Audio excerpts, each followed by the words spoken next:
We'll discuss about the difference between tort and quasi-contract.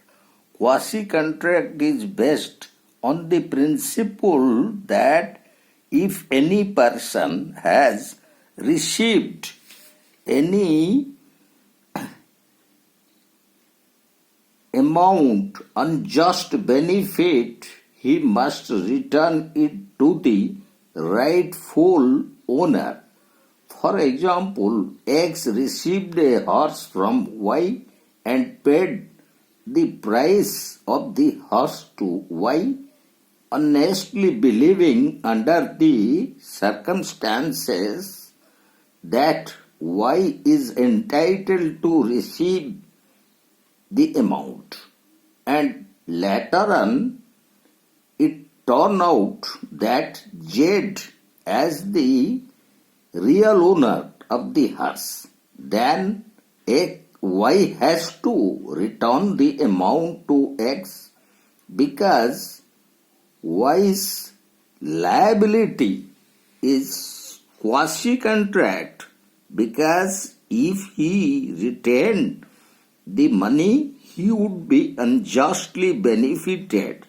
Here, duty of Y is quasi-contract, as it is only to a particular person, that is X, as it is not a duty to the whole world.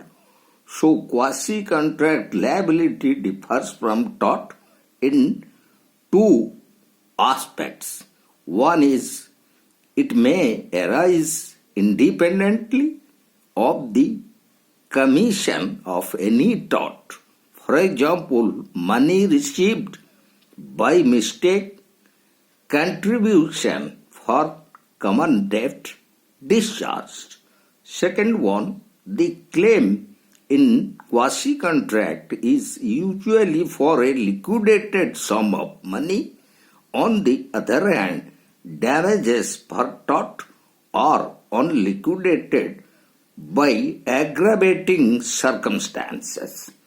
So, the basic difference regarding tort and quasi-contract, it is found that in quasi-contract, the real owner is not benefited out of the contract, but somebody else, and though that person who benefited, it is considered as unjust benefit he retained or he gained, as because he is not the real owner to the thing either he received out of a contract. So the very question here in quasi-contract is unjust benefit retained or gained by someone who is not the real owner of the thing.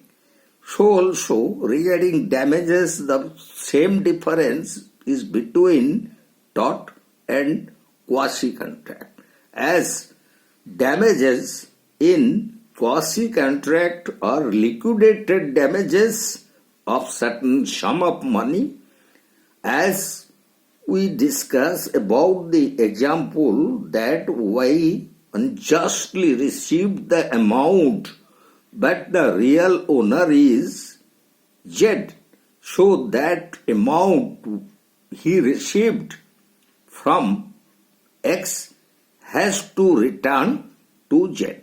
So here the damage is liquidated, as it is a fixed amount of money unjustly benefited by Y has to return.